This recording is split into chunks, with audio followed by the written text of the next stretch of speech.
Hello बच्चों। Hello बच्चों, कैसे हैं आप लोग? उम्मीद करता हूँ सब लोग सही होंगे। आज का हमारा टॉपिक है motion in a straight line. ठीक है, हमें क्या पढ़ना है? Motion in a straight line. तो सबसे पहले हम जानेंगे मोशन क्या होता है, टाइप ऑफ मोशन जानेंगे, कितने टाइप के मोशन है, फिर स्ट्रेट लाइन पे आगे चलेंगे। ठीक है, सबसे पहले देखेंगे मोशन हमारा कहाँ से आया। तो फिजिक्स की एक ब्रांच होती है मैकेनिक्स। ठीक है, वहाँ से हमारा क्या आया? मोशन। ठीक, अब मैकेनिक्स भी कितने टाइप में, कितने पार्ट में डिवाइड है? 3 पार्ट्स में। सबसे पहले हमारा स्टैटिक, फिर है काइनेमेटिक्स, फिर क्या है? डायनेमिक्स। तो मैकेनिक्स हमारा देखते हैं कितने पार्ट में डिवाइड है। मैकेनिक्स मैकेनिक्स को हमने 3 पार्ट में डिवाइड किया हुआ है। मैकेनिक्स क्या है? एक ब्रांच ऑफ फिजिक्स। ठीक है, जैसे न्यूक्लियर फिजिक्स होता है, बहुत सारे फिजिक्स होते हैं। ठीक, तो मैकेनिक्स 3 पार्ट्स में डिवाइड है। सबसे पहले स्टैटिक, सेकंड नंबर पे आता है हमारा काइनेमेटिक्स, थर्ड नंबर पे क्या आता है? डायनेमिक्स। डायनामिक्स, ठीक है। ठीक, ये 3 टाइप के हमारे मैकेनिक्स हो गए। अच्छा, स्टैटिक्स से आप लोग क्या समझ जाएंगे?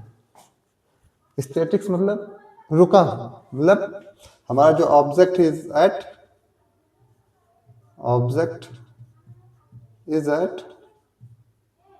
रेस्ट। ऑब्जेक्ट किस कंडीशन में है? Rest condition. अच्छा, रेस्ट कंडीशन क्या होता है? रेस्ट कंडीशन क्या होता है? जैसे मान लो मैं यहीं खड़ा हूँ और तुम भी खड़े हो मेरे बगल में, ना मैं अपना पोजीशन चेंज कर रहा हूँ ना तुम अपना पोजीशन चेंज करो, तो दोनों लोग क्या है? At rest condition. मैं यहाँ, तुम मुझे अभी देखो, फिर 1 घंटे बाद आओ, 1 आवर के बाद फिर से आओ, देखो मैं यहीं खड़ा हूँ, तो मैंने अपना पोजीशन सराउंडिंग के रेस्पेक्ट में और टाइम के रेस्पेक्ट में चेंज नहीं किया, तो उसे क्या कहते हैं? Rest condition. काइनेमेटिक्स क्या है? मान लो कोई भी ऑब्जेक्ट चल रहा है, उस पर कोई फोर्स नहीं लग रहा है, मतलब कॉज ऑफ मोशन को हम नहीं लेते हैं इसमें। ठीक है, काइनेमेटिक्स में क्या नहीं लेते हैं? No force. नो फोर्स का मतलब क्या होता है? यहाँ पे एक्सेलरेशन क्या मानेंगे हम? Acceleration equal to 0। That is क्या? Uniform motion. कैसा मोशन हो रहा? Uniform motion. मतलब यहाँ अगर कोई भी चीज़ है, वो 100 किलोमीटर पर आवर की स्पीड से चल रहा है, तो वो उतने आवर की स्पीड से हमेशा चलेगा, उसका स्पीड चेंज नहीं होगा। ठीक, कोई दिक्कत इसमें? काइनेमेटिक्स में, काइनेमेटिक्स में नो कॉज। इसमें कोई कॉज ही क्या है? फोर्स। ठीक है, डायनेमिक्स में क्या लेंगे? Force is considered. Force is considered. Force मतलब क्या हुआ? जहां भी, ये ध्यान रखो, जहां भी फोर्स होगा वहां क्या होगा? हमारा एक्सीलरेशन। वहां एक्सीलरेशन पक्का आएगा। अगर फोर्स है तो एक्सीलरेशन है, एक्सीलरेशन है तो फोर्स है। That is acceleration comes into play. Acceleration हमारा होगा, मतलब एक्सीलरेशन नॉट इक्वल टू 0। कोई दिक्कत? मतलब मैकेनिक्स में क्या होगा? स्टैटिक्स। स्टैटिक्स तब हम स्टडी करते हैं कोई ऑब्जेक्ट जब कैसे हो? रेस्ट कंडीशन में। काइनेमेटिक्स मतलब यहाँ पे हम कोई भी फोर्स नहीं होगा। ठीक है, कोई भी फोर्स नहीं होगा। फोर्स नहीं होगा मतलब एक्सीलरेशन नहीं होगा। एक्सीलरेशन नहीं होगा तो आप लोग इतना तो जानते ही होंगे, एक्सीलरेशन नहीं होता तो क्या नहीं चेंज होता? स्पीड हमारा चेंज नहीं होता, या वेलोसिटी हमारी चेंज नहीं होती। कोई बॉडी कैसे मोशन करता है? Uniform motion. यूनिफॉर्म मोशन होगा। ठीक, डायनेमिक्स में क्या होगा? फोर्स आएगा, यहाँ पे न्यूटन्स लॉ आएंगे। अब वो आप 3 इक्वेशन जो पढ़े होंगे, बी बराबर u plus a t, v square बराबर u square plus 2as, s बराबर u t plus half a t square, ये इक्वेशन यहाँ पे हमारे लगेंगे। ठीक है, कोई दिक्कत यहाँ तक? आई थिंक कोई दिक्कत यहाँ तक होनी नहीं चाहिए। ठीक है, ठीक। रेस्ट कंडीशन क्या होता है, तो देखते हैं rest condition. What is rest condition? मान लो ये एक आदमी है, एक आदमी और है, ठीक है। ये कहीं खड़े हुए हैं दोनों एक दूसरे से, टी बराबर 0 पे, टी बराबर 0 पे, टी बराबर 2 सेकंड के बाद भी, टी बराबर 2 सेकंड के, ये दोनों आपस में ही खड़े हुए हैं और अपना पोजीशन चेंज नहीं कर रहे हैं, ठीक है। तो उसे क्या कहेंगे, रेस्ट कंडीशन, ठीक है। मान लो ये दोनों एक दूसरे से, अच्छा ठीक है, रेस्ट कंडीशन समझ में आ गया।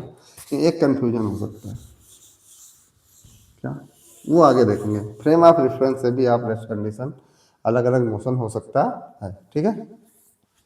तो आगे देखेंगे, अभी देखने की जरूरत नहीं है, ठीक है। अब देखते हैं मोशन, व्हाट इज मोशन, ठीक है। मोशन क्या होता है बताइए, किसी को मालूम नहीं, बताते हैं मोशन, ठीक है। मोशन क्या है, जैसे मैं यहाँ खड़ा हूँ, ये मेरी कोई पोजीशन है, ठीक है। अब मैं क्या, टाइम के साथ यहाँ आ गया, तो मैंने क्या किया, टाइम के साथ अपनी पोजीशन को चेंज कर दिया, तो इस प्रोसेस को क्या कहते हैं, मोशन, ठीक है।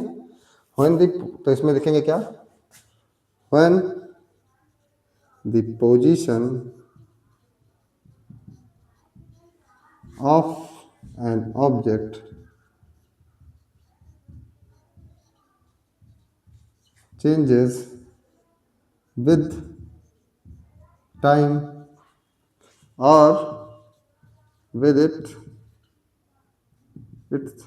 सराउंडिंग, सराउंडिंग मतलब कोई तुम्हें देख रहा हो तो उसके रेस्पेक्ट में मोशन हो सकता है, surrounding, then it is called, then object is called in motion, ठीक। कोई दिक्कत, कोई दिक्कत की बात नहीं होनी चाहिए, ठीक है। अब चलते देखते हैं क्या, टाइप ऑफ मोशन। अब टाइप ऑफ मोशन भी कैसा, मोशन कई प्रकार, 1 डायमेंशनल हो सकता है, 2 डायमेंशनल हो सकता है, 3 डायमेंशनल, वो अलग टाइप का मोशन, ठीक है, depending upon direction.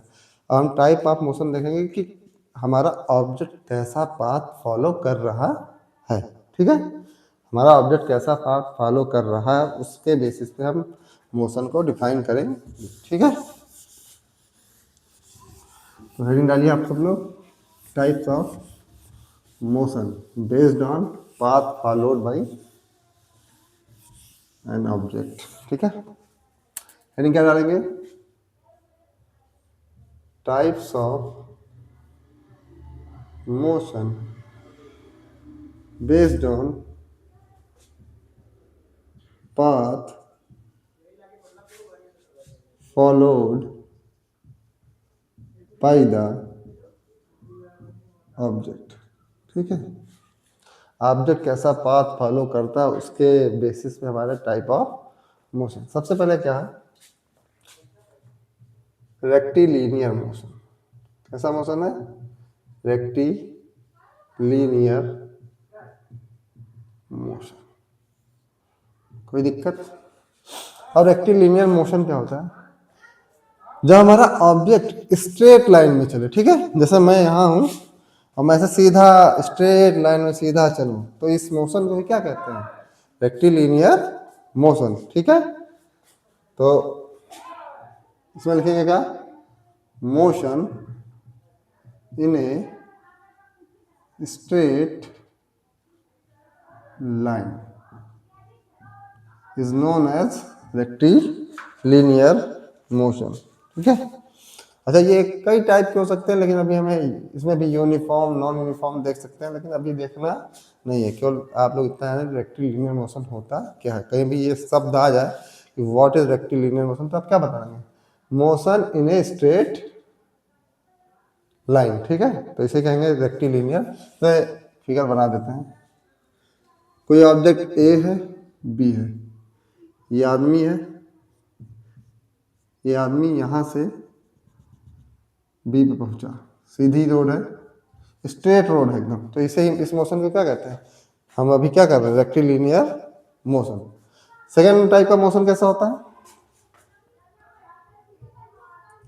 Circular motion. Circular motion, ठीक है, circular motion.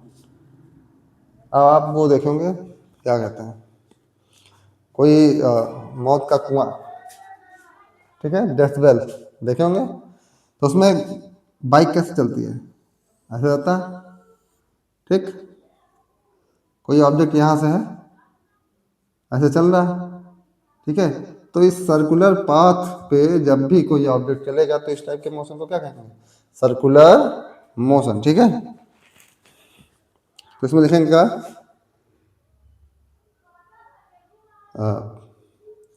Motion in which object follow a circular path। तो सर्कुलर मोशन में कैसा पाथ फॉलो करेगा? सर्कुलर पाथ, नाम से ही पता चल रहा है, ठीक है। तो कोई रस्सी ले ले, ऐसे रस्सी को बांध ऐसे घुमाए, ठीक है, रस्सी में आगे हम कोई स्टोन ले लें और उसको फिर घुमाए, तो वो स्टोन भी कैसा मोशन करेगा? Circular motion. अब इसमें भी बहुत सारे फोर्स आते हैं, आपने पढ़ा होगा, सेंट्रीफ्यूगल, सेंट्रीपिटल, ठीक है, तो ये अभी पढ़ने की जरूरत नहीं है, जब आगे पढ़ेगी तब बता देंगे आप लोग को, ठीक है, कोई दिक्कत नहीं। और नेक्स्ट टाइप का मोशन कैसा है? ये भी आपने देखा होगा, ये भी देखा होगा, ठीक है, ठीक, सर्कुलर मोशन तो बता दिया। रेक्टिलिनियर तो हमारा डेली का है, रोड पे हम लोग टहलने निकलते हैं, ठीक। थर्ड टाइप का मोशन कैसा? Oscillatory motion. Oscillatory motion. आपने पेंडुलम देखा? ऐसे ऐसे पेंडुलम चलता है, दिखाते हैं लाइव आपको पेंडुलम, ठीक। ये हमारा हो गया पेंडुलम, ठीक है। तो ये होता है थ्रेड, ठीक है, ये होता है बॉब, जो नीचे ये लटका होता है हमारा, ठीक है, इसे कहते हैं, ये मेटल की बॉल होती है, उसे कहते हैं बॉब, ठीक है। अब ये इसका मेन पोजीशन हुआ, इसका कौन सा मेन पोजीशन हुआ? ये पोजीशन हमारा फिक्स होता है, ठीक है। अब ऑब्जेक्ट ये, इसे कहते हैं to and fro motion, is known as oscillatory motion. तो ये मोशन कैसा है? टू एंड फ्रो मोशन, आगे पीछे हो रहा है, ठीक है, ये भी मोशन ऑसिलेटरी है। ये मेन पोजीशन इसके यहाँ जाए, फिर ऐसे आए, फिर ऐसे आए, फिर ऐसे आए, फिर आए, फिर आया, ठीक है, फिर मेन पोजीशन पे आया, फिर आया। ये भी क्या है? To and fro motion. तो ये भी पेंडुलम का भी, ये भी ऑसिलेटरी मोशन है। और हम जैसे मैं यहाँ, मेरा ये मेन पोजीशन, ठीक, अब मैं इसके यहाँ आऊँ, फिर मेन पोजीशन पे आऊँ, फिर अपने इधर चला जाऊँ, तो ये भी कौन सा मोशन है? Oscillatory motion. ऐसे पीरियोडिक मोशन भी कहते हैं। पीरियोडिक क्यों कहते हैं? क्योंकि एक फिक्स टाइम इंटरवल के बाद मैं अपना मोशन क्या कर रहा हूँ? रिपीट, तो इसीलिए इसको कहते हैं पीरियोडिक मोशन, ठीक है, कोई दिक्कत नहीं, तो लिखवा देते हैं। तो लिखेंगे क्या? To and in this type of motion लिखेंगे to and fro motion of an object is known as oscillatory motion, ठीक है, ठीक। एग्जाम्पल होगा इसका से सिंपल पेंडुलम, पेंडुलम, ठीक है। इसमें होता क्या है? एक फिक्स, जैसे देखो सिंपल पेंडुलम क्या है, ये हमने थ्रेड बांध दिया, इसे क्या कहते हैं? थ्रेड। ठीक है, इसे क्या कहते हैं? बॉब। इस पोजीशन को क्या कहेंगे? इस पोजीशन में है जब रेस्ट कंडीशन, तो इसे क्या कहते हैं? Mean position. Mean position. अब ये इधर आया, फिर ये इधर गया, फिर ये वापस लौटेगा, यहाँ आएगा मीन पोजीशन पे, फिर ये वापस यहाँ आएगा। तो इन दो पोजीशन को कहते हैं एक्सट्रीम पोजीशन। क्या कहते हैं? Extreme position. Extreme position. ये कौन सा पोजीशन है? Mean position. कोई दिक्कत? कोई दिक्कत होनी। और मान लो ये कोई ऑब्जेक्ट है, ठीक है, इसका मान लेते हैं मीन पोजीशन। ये यहाँ आता है, फिर ये वापस जाता है यहाँ मीन पोजीशन पे, फिर ये इधर आता है, फिर ये वापस जाता है। तो ये भी कौन सा मोशन है? Oscillatory motion. ठीक है, केवल यही ऑसिलेटरी नहीं है, इसे भी ऑसिलेटरी मोशन कहता है। ठीक है, ऐसे ऐसे। ठीक है, कोई दिक्कत नहीं होनी चाहिए। अब हम आगे क्या पढ़ेंगे? हाँ, हम motion on the basis of direction. ठीक है, motion on the basis of direction. तो पढ़ा होगा आप लोगों ने 1D 2D 3D, 1 dimensional, 2 dimensional, 3 dimensional. ठीक है, इसका मतलब क्या होता है? सबसे पहले जानते हैं कोऑर्डिनेट सिस्टम का हेडिंग डाल लेते हैं। Motion on the basis of direction. ठीक है, तो सबसे पहले क्या है? 1 डायमेंशनल। 1 dimensional motion.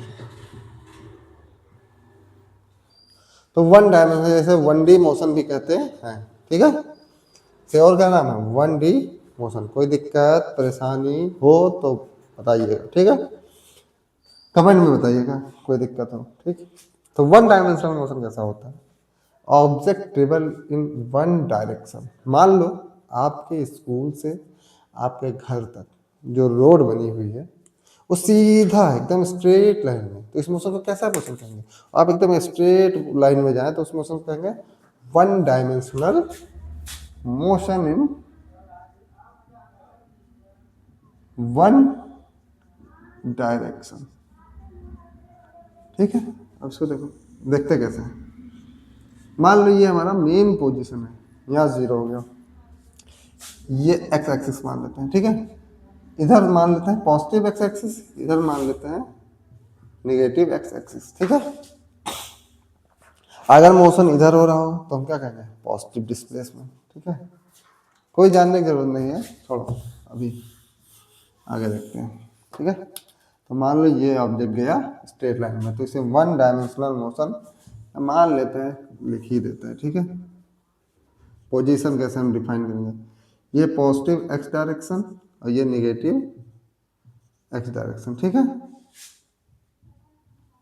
अगर ऑब्जेक्ट, इसे कहते हैं ओरिजिन, ठीक है, या रेफरेंस पॉइंट। ठीक है, अगर ऑब्जेक्ट इधर चलेगा तो उसका पोजीशन कैसा होगा? पॉजिटिव।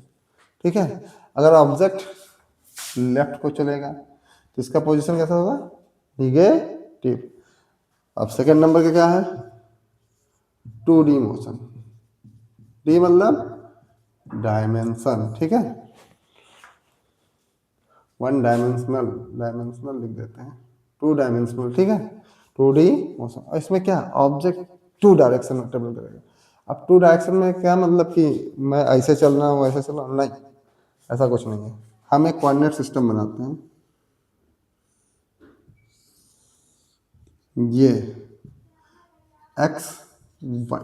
ठीक है, ये प्लेन है। ठीक है, तो हमारा मोशन ऐसा कुछ होगा कि कुछ x में भी चल रहा होगा, कुछ y में। जैसे ऐसे ऑब्जेक्ट चले, ऑब्जेक्ट ऐसे चले, ऑब्जेक्ट इधर मूव करे, ऑब्जेक्ट ऐसे मूव करे, मतलब कहीं भी मूव कर सकता है। ये स्ट्रेट लाइन भी हो सकता है, कर्व भी हो सकता है। ठीक है, तो इसे क्या कहेंगे? 2 डायमेंशनल मोशन, ठीक है। अब टू डायमेंशनल मोशन को भी हम क्या रिप्रेजेंट कर सकते हैं, कोऑर्डिनेट सिस्टम से, ठीक है। तो क्या लिखेंगे इसे, मोशन इन टू डायरेक्शन, ठीक है। तो ये हमारा टू डायमेंशनल मोशन हो गया, ठीक। कोई दिक्कत होनी नहीं चाहिए। अब representation of two dimensional motion क्या लिखेंगे, रिप्रेजेंटेशन ऑफ 2D मोशन। सबसे पहला कैसे है, कोऑर्डिनेट सिस्टम से, कोऑर्डिनेट सिस्टम एक ही होता है कोऑर्डिनेट सिस्टम से। इसमें भी कोऑर्डिनेट सिस्टम में दो टाइप का, एक क्या पढ़ेंगे, कार्टेशियन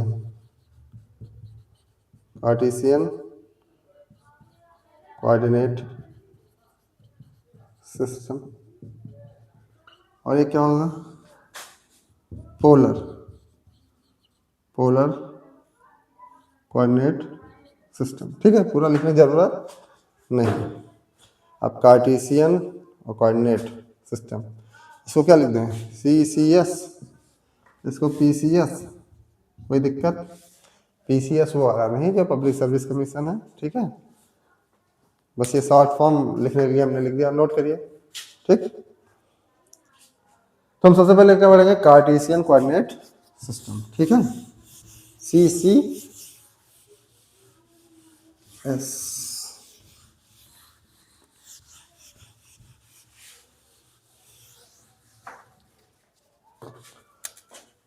सबसे पहला हमारा क्या होगा,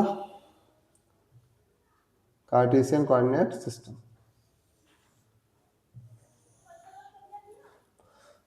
ये पॉजिटिव एक्स एक्सिस, ये positive Y axis, negative X axis, negative Y. मान लो कोई ऑब्जेक्ट हमारा ओरिजिन से मूव करके यहाँ गया, ठीक है। इसको देखेंगे कि एक्स एक्सिस पे कितना चला, मान लो एक्स एक्सिस पे एक्स यूनिट डिस्टेंस में, अभी यूनिट मान लेंगे, सेंटीमीटर भी हो सकता है, मीटर भी हो सकता है, किलोमीटर, तो केवल क्या माने हम, एक्स यूनिट। और वाई एक्सिस पे कितना चला हमारा, वाई यूनिट, ठीक है। तो इस पॉइंट का कोऑर्डिनेट क्या हो जाएगा, एक्स कॉमा वाई, ये मोशन हुआ, ठीक है। कोई दिक्कत होनी, मान लो ये OP, ठीक। तो ये हो गया हमारा कार्टेशियन कोऑर्डिनेट सिस्टम। ऐसे अगर हमें वेक्टर फॉर्म में लिखना हो तो कैसे, OP वेक्टर कैसे लिखेंगे।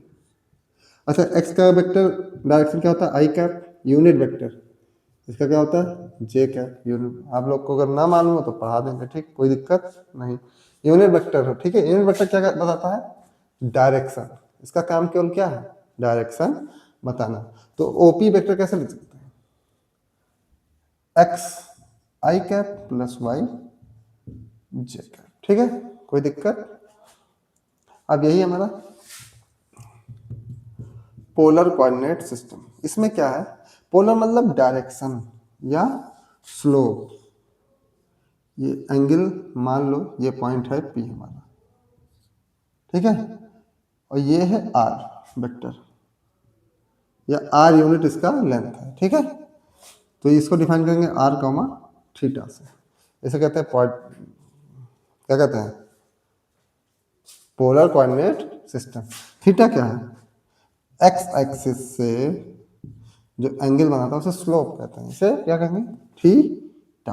तो हो गया पोलर कोऑर्डिनेट सिस्टम। अच्छा, यहाँ अगर लिखना हो इसको, कार्टेशियन को इसको करना हो तो क्या कहेंगे, एक्स बराबर क्या लिखेंगे, आर कॉस थीटा, ठीक है।